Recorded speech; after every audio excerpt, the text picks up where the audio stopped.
tienne n'aura pas de fin. En 2015, la ville de Donnacona fêtait son 100e anniversaire. Dans cette série de 6 émissions, nous revivrons les moments historiques qui ont marqué la municipalité durant ces 100 dernières années et le comité des fêtes du 100e nous fera revivre toutes les activités qui ont mobilisé et rassemblé les citoyens de Donnacona durant toute l'année 2015.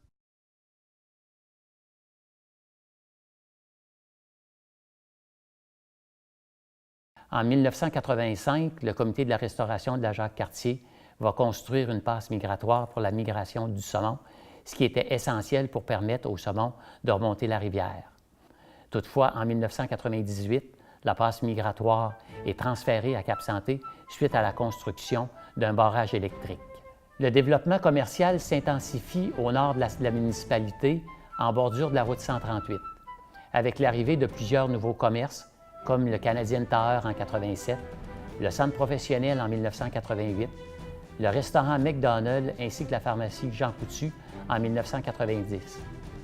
L'usine de matériaux de construction va connaître des difficultés et on annonce en 1991 la fermeture de l'usine qui est localisée à l'embouchure de la rivière Jacques-Cartier, à côté de l'usine de papier.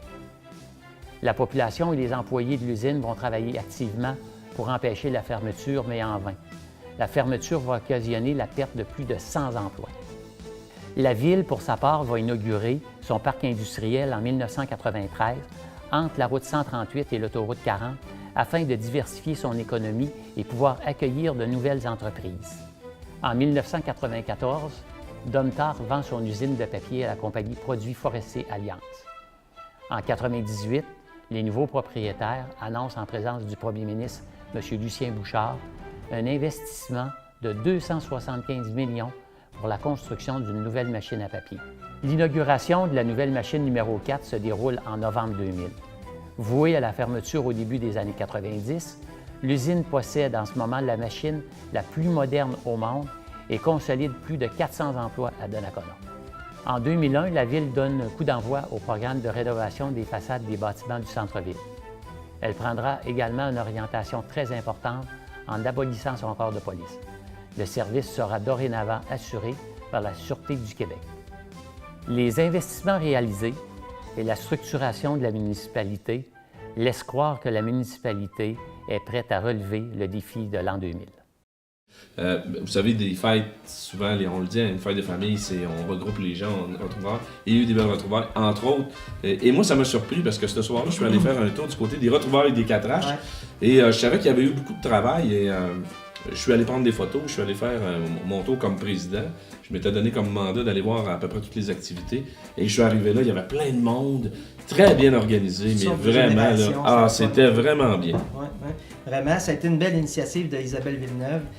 Un an auparavant, on était à la soirée des bénévoles, puis on était assis pour on jase, puis elle dit « ça serait le fun de faire les 4H cette année. » Non, j'attends, on va le faire durant le 100e. Puis là, Marilyn s'est jointe à nous autres, Gilles Thibaudot, Jean-Pierre Fortin, et Dussault. Ils ont tout aidé à organiser cet événement-là, puis ce qui était le fun, c'est qu'on a touché des gens de toutes les générations, les gens ont participé. Il y a des gens qui sont venus des années 50, 60, 70, 80, 90. Donc, ça a partagé. Puis ça a regroupé des gens, ça a refait revenir des gens dans notre ville. On a passé plein de photos durant la soirée, on s'était assis, on regardait des vidéos jusqu'à 3h du matin. C'était vraiment le fun, une belle activité, puis je pense que tout le monde était content. On a organisé, en collaboration avec la Fabrique, une messe traditionnelle avec également une exposition et il y avait la visite du cimetière de la Fabrique. C'est davantage Fernand et moi tout l'année, parce qu'on a une collaboration énorme avec les gens de la Fabrique. Sœur Gisèle, entre autres, qui s'est donné énormément tout au long de l'année pour organiser beaucoup d'activités. Puis cette messe-là, je pense que ça leur tenait à cœur énormément. Puis cette visite des cimetières-là, puis tout le côté historique de la Fabrique et de l'église était très important. Gros coup de chapeau. Rappelez-vous de la mosaïque dans le cœur à gauche de la Fabrique, du logo extraordinaire.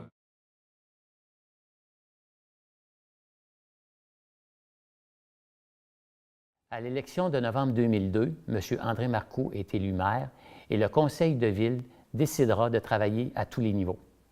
La Ville entreprend la construction de nouvelles rues résidentielles sur le plateau Saint-Laurent, débute les travaux de construction sur la rue commerciale, en plus de poursuivre son plan de réfection des rues entrepris dans les dernières années. En 2004, un édifice de 24 logements pour personnes âgées est disponible à la suite de la construction de la Villa des Ormes.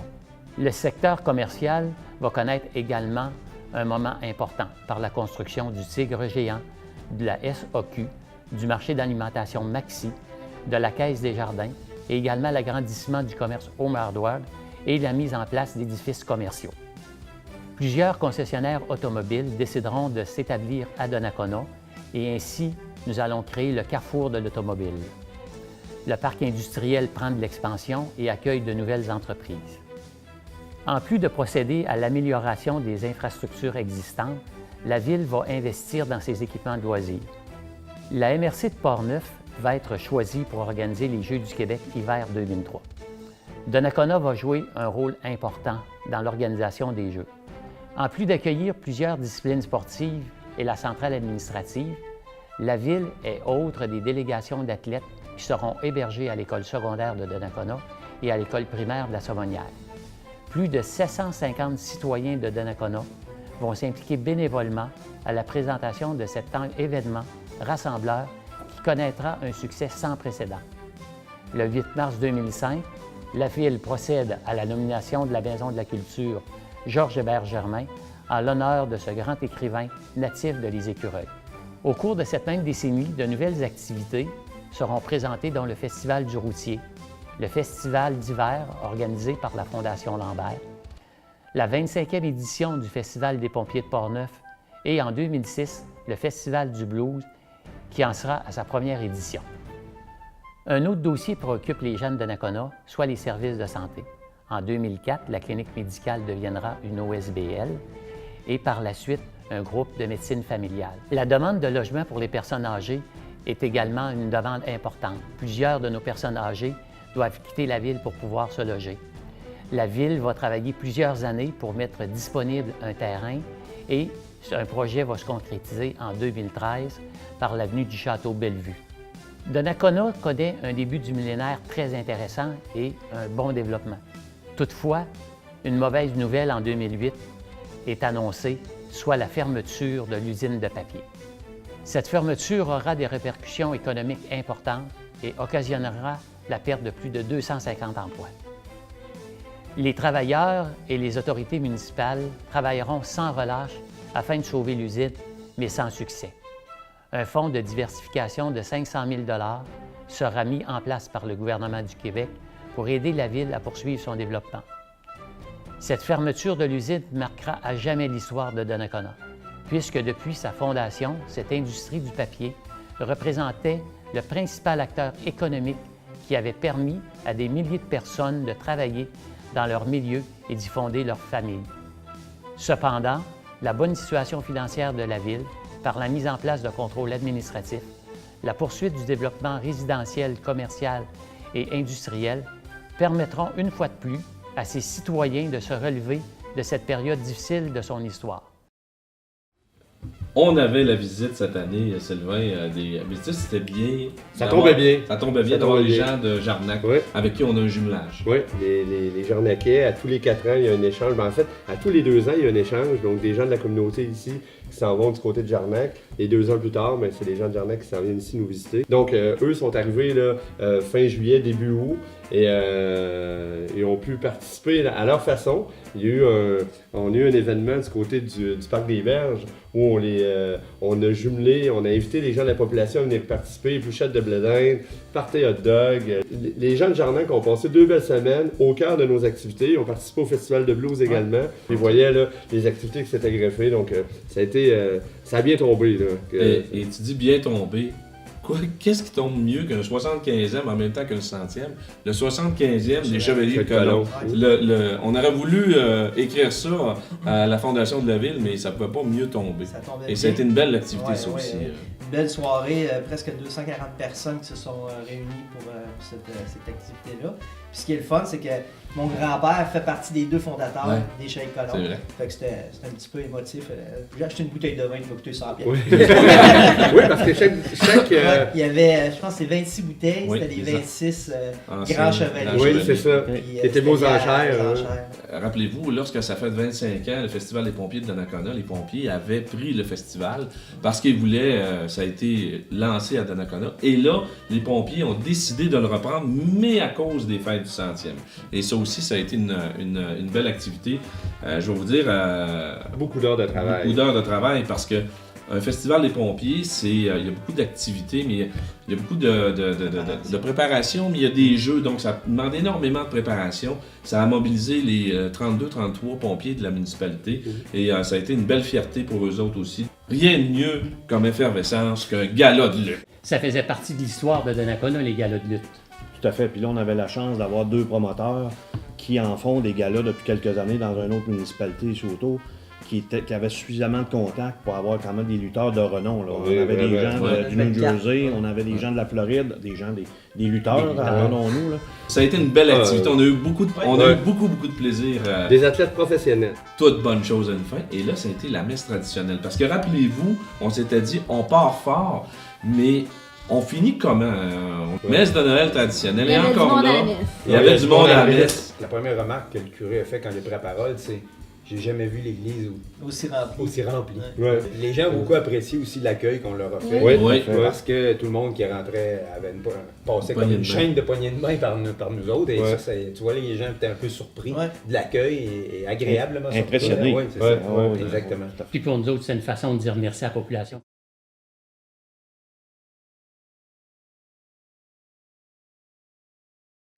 La compagnie Produits forestiers Alliance, qui avait acquis l'usine en 1994, décide en 2001 de vendre l'usine à Bowater. L'usine de Donnacona, qui vient d'inaugurer ses nouvelles installations à l'automne 2000, augmentera sa capacité de production de 136 000 à 288 000 tonnes métriques, ce qui permet à Alliance de devenir le 3e producteur en Amérique du Nord pour cette catégorie de papier. 2 ans plus tard, Bowater, société forestière basée en Caroline du Sud, annonce la fermeture de la machine numéro 3, entraînant ainsi la perte de 135 emplois. Encore une fois, la communauté répondra à l'appel du syndicat lors d'une marche tenue le 22 mars 2003 afin de demander à Bowater un sursis pour trouver une alternative suite à cette fermeture. Plus de 1000 travailleurs et citoyens vont participer à cette marche. La compagnie annoncera en mai qu'elle étudie la possibilité d'investir 100 millions pour améliorer son secteur des pâtes mécaniques, projet qui ne se réalisera jamais car la direction annoncera le 29 novembre 2007 la fermeture indéterminée de l'usine. Rappelons qu'au cours de cette année, la compagnie Abitibi s'était joint à Bowater pour former la compagnie Abitibi-Bowater. En novembre 2008, Abitibi-Bowater annonce la fermeture définitive et quelques mois plus tard, la compagnie se placera sous la protection de la faillite. En 2011, les installations sont vendues à la compagnie AIM qui procédera à la démolition des équipements et des bâtiments. En octobre 2013, le syndicat et la municipalité procèdent au dévoilement d'un monument pour souligner le travail des employés des usines de pâte et papier et des matériaux de construction de Donnacona. Ce monument est situé devant l'église de Donnacona et a été fabriqué à partir d'engrenages servant jadis à faire tourner les séchoirs et représente la feuille de papier et l'eau. Aujourd'hui, sur le site du Fonds Jacques-Cartier, on peut apercevoir encore quelques vestiges de l'usine.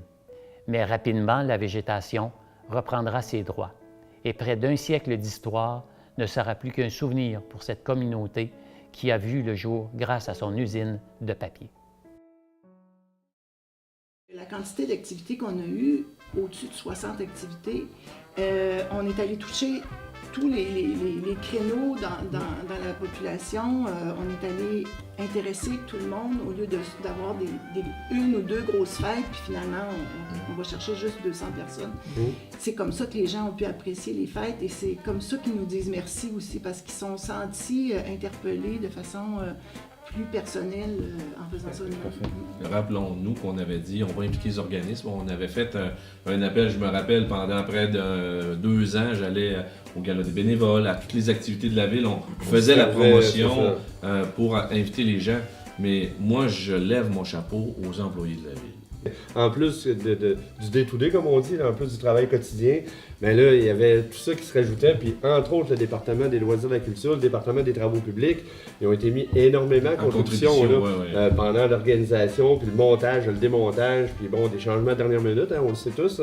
Quand on organise quelque chose, il y a des imprévus qui viennent avec ça, mais tout a été bien géré, puis effectivement, les employés municipaux, il faut leur lever notre chapeau parce qu'ils nous ont donné un fier coup de main pendant l'année pour la réussite de tout ça. Un qui nous a aidé beaucoup, c'est l'organisation de Daniel Tanguay. Tout à fait. Parce que Son Du expérience. début à la fin. Maintenant, les commanditaires qui nous ont appuyés tout au long des fêtes, 2 gars qui nous ont suivis depuis le début également, Jean Turcotte et Marcel Giguère, qui sont venus faire des incursions dans plein d'activités.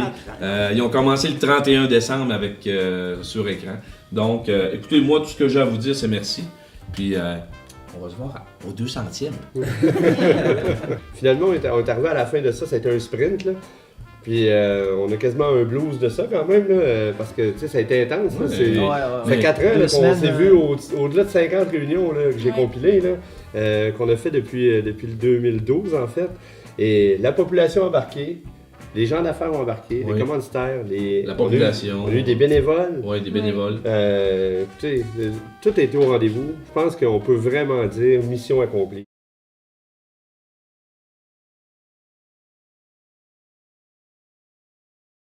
En novembre 2010, M. Sylvain Germain est élu maire de la ville.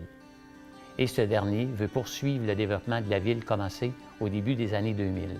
En collaboration avec les promoteurs locaux, la municipalité poursuit ses investissements et rend des terrains disponibles pour la construction résidentielle. Des projets commerciaux seront également réalisés durant cette période, dont un immeuble commercial de 12 000 pieds carrés qui accueillera plusieurs commerces, dont les magasins Go Sport, Chaussures Pop et la clinique Équilibre Santé de Donnacona.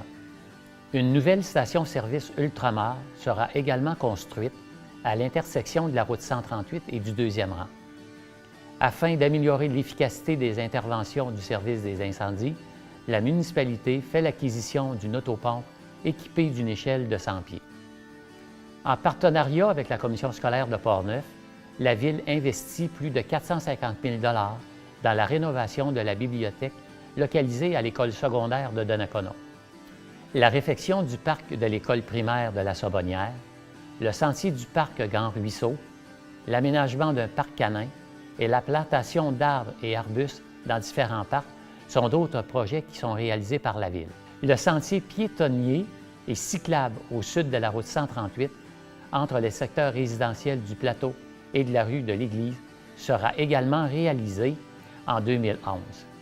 Les familles peuvent compter sur la présence de plusieurs établissements scolaires, dont l'école primaire de la Saumonière avec ses 2 pavillons, du Saint-Laurent et de la Jacques-Cartier, l'école secondaire de Donnacona et le centre de formation générale et professionnelle de la Croisée. Ces nombreux développements, tant commerciaux et résidentiels, auront permis à la ville de Donnacona de diversifier et de consolider son économie. Aujourd'hui, la ville compte 7 038 citoyens.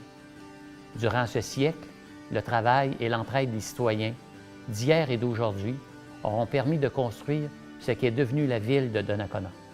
La qualité et la diversité des services et des infrastructures, le dynamisme des citoyens et leur sentiment d'appartenance permettent de croire que Donnacona a tout en main pour répondre aux défis du prochain siècle.